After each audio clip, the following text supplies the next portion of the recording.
Bhagavad Gita is a book of mankind's collected experience of and answers to life's most basic questions. Who I am, from where do I come, what is my purpose and destiny, and most practically, how do I find happiness? These podcasts originate in the lectures of Neil Bhatt, a disciple of Swami Chinmayananda.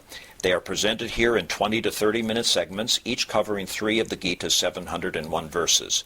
Welcome to Gita Wisdom for Daily Living. We had been discussing chapter 2, Sankhya Yoga, Yoga of Knowledge.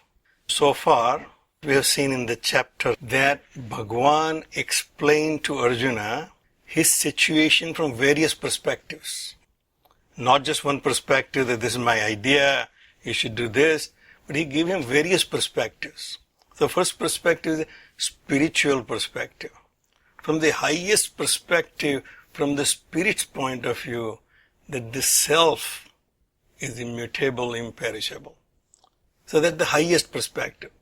Then it came down to the society's perspective. And say from a society's perspective, you as a Kshatriya has duty to protect the society from evil.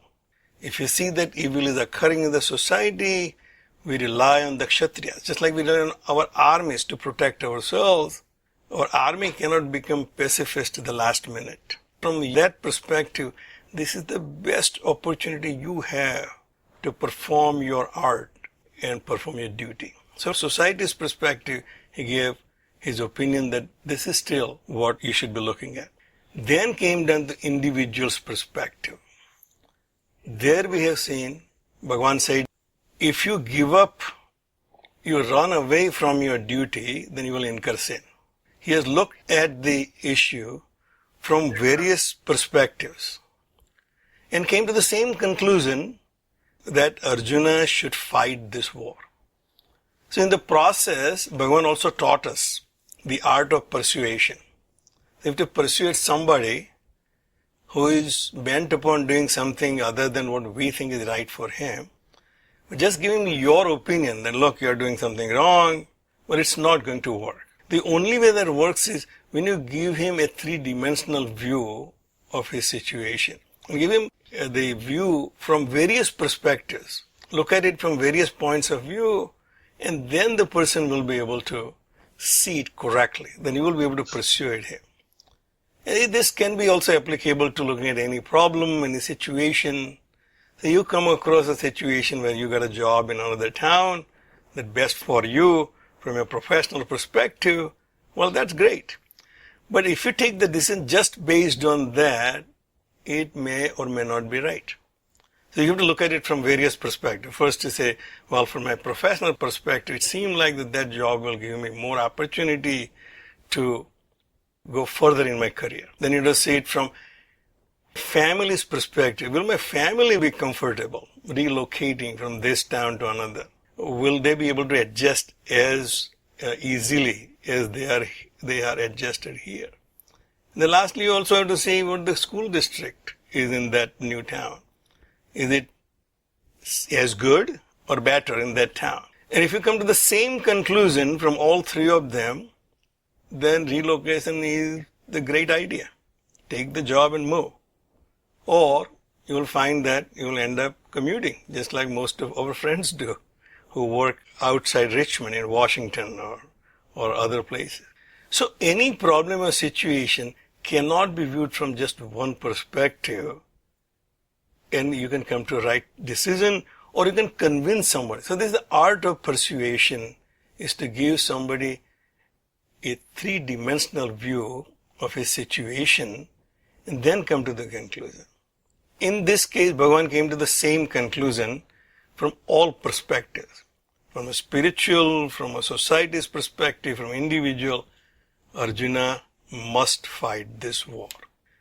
What typically works best is when it comes to me, and I can say from my perspective that it is right.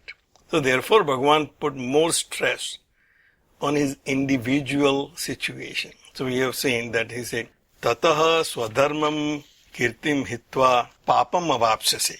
If you give up your duties, you will incur papa. And this obviously is a very dreaded word in Hindu society, that you will incur papa. So that obviously worked probably more effectively. But you had the background of other two perspectives that this is right. This is the right thing to do from all perspectives. So Bhagavan pursues that point of a little further and says, Bhayat ranat uparatam mansante tvam maharathaha esam chatvam bahumataha bhutva yasyasi lagavam. So all these great warriors who are gathered here on our side and on the other side, they have very high regards for you because of your valor and your prowess.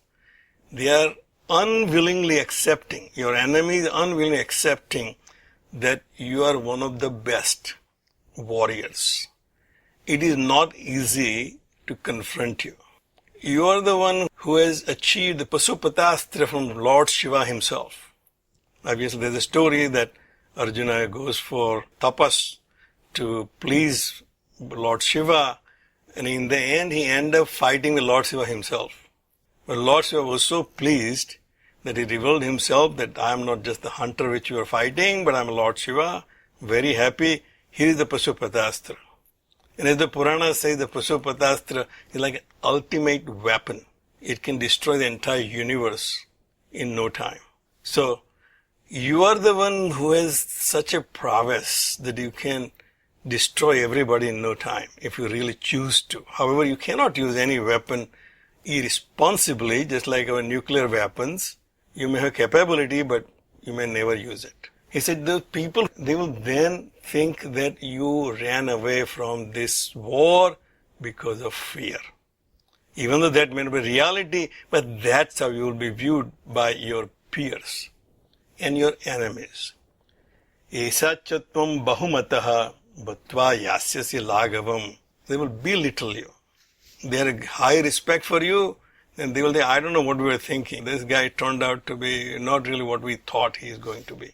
It's not something very comfortable for you if that happens. So the next verse says, Avachya vadanscha bahun vadishyanti tav ahitaha.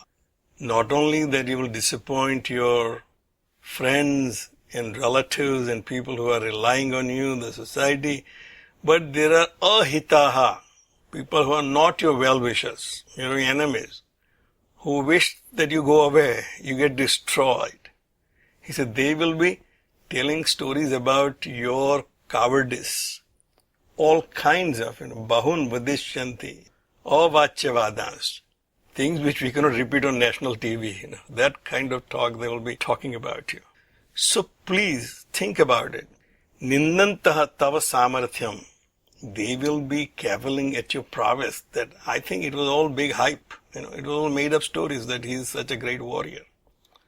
I don't think he had those qualities. And if that's happened, tataha dukha taramno kem. What is more painful than that nobody will ever realize that you ran away because you thought that killing your cousins and your teachers is not a right thing to do. But they will think it's a fear of war, fear of defeat which made you go away. It was very painful. So don't think this is going to be easy if you go away. And then in any deal which we make, you have to come up with a win-win situation. That's the only way the deal gets closed. When a client comes to me, he thinks I can provide most appropriate services and I think this is the right project for me. Then only we sign a contract. If I don't think it is right or he doesn't think it is right for him, nothing happens. So you have to come up with any situation, win-win situation, where both parties will have a good outcome. Now in this case, if we are just looking at our own situation, any decision which I take out of the options available to me, I should feel comfortable that it will be acceptable situation for me. So Bhagavan now uses that final trump card and say, Hatova prapsasi swargam. If you die, you will go to the hero's heaven. So there is a special section of heaven which is reserved for these great heroes who die on the battlefield. It's like the GI Bill, these great privileges in heaven for the heroes who serve their country, serve the society. In the process, they die. You can think about the healthcare workers who have lost their lives in this battle against corona. So here our scripture says they have a special section in heaven to reward them for their valor and their courage. Hatova prapsasi swargam jitvava bhokshashe mahim. If you die, you go to the heaven for the heroes. If you win, you will have the kingdom on this earth. This is a no-brainer for you. There is no way that you can lose one way or other. Fight and die or fight and win. Both ways you are the winner. So there is nothing to think about it here. The only good decision is fight the war. Therefore he says, Tasmat uttishta kaunteya yuddhaya kruta nischayah. Therefore, O son of Kunti, get up with a resolve to fight this war. So this is like a conclusive statement from Bhagavan, conclusive advice. In the beginning, Arjuna asked him and said, give me which is Shreyas for me. And we have come across the word Shreyas and Prayas before. That which is always good. It may not feel good, but it is good for me. Prayas is it feels good, but not good for me. And Arjuna in no uncertain terms had asked Bhagavan, tell me what is good for me, and I will do it. So now Bhagavan says, Uttishta kaunteya, get up with a resolve to fight this war. So that was the conclusive advice from Bhagavan. And then Bhagavan now introduces the concept of Karma Yoga. You have to act in this world and there will be consequences of your actions. You are part of this world, this sansar, and this sansar is not homogeneous experiences. The experiences are varied. Some are conducive, some are not conducive. You will fight the war, outcome is not guaranteed, the experience will not be as you predict, it may be something different. But you have to treat whatever you face with an equal state of mind. You have to treat them alike, no matter what the outcome is, because you are enjoying the ride in this world. The next verse now introduces the idea of how to transform karma into karma yoga. Same action, changing the mental attitude becomes karma yoga. It says, Sukha dukkhe same krutva labha alabho jaya jayo tatah yuddhaya yujyasva na evam papam avapsasi. We came back to the papa again. So in verse 33, he said that tatah swadharmam kirtim cha hitva papam avapsasi. You will incur sin if you abandon your duty. Here he says, Tata yuddhaya yujyasva na evam papam avapsasi. You will not incur any sin. But the condition is sukha dukkha same krutva. Sukha and dukkha, you should treat them alike. It's more like an observer. It does not mean that you react to sukha and dukkha in the same way. But you treat them alike as an observer. It's like that to me. One says, I think I should have a cup of coffee. The one who is thinking about me having a cup of coffee, that's an observer. So that observer should be neutral. He should be treating anything which comes alike. Sukha or dukkha at the mental level. My experience, when I experience, there will be mental reaction and say, this is conducive, great. Not conducive, not great. We'll say that is dukkha. At the mental level, labha alabha. Profit and loss, now that's obviously at the intellectual level. Am I making profit by doing this or I'm losing something here? Is my intellect decide that I actually thought I'm going to get this, but I didn't get that, and therefore this is a loss. Or this is a profit. So that's at the intellectual level. And finally, both the jaya and ajaya, victory or defeat, is at the physical level. I tried to gain something, I did not gain it. Well, that's a defeat. I competed against several firms to get a project, I didn't get it, that's a defeat. That's a real reality, the physical reality, that I don't have that project anymore.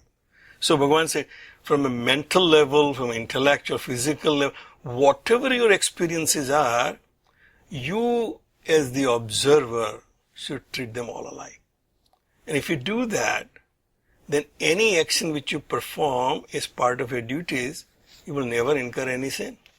Na evam papam avapsasi. And we'll stop right here. Om Sarve Bhavantu Sukhina Sarve Santu Niramayaha Sarve Bhadrani Pashyantu Ma Kaschid Dukkha Bhag Bhavet. Om Shanti Shanti Shanti. Harihi Om. Shri Gurubhyo Namaha. Harihi Om.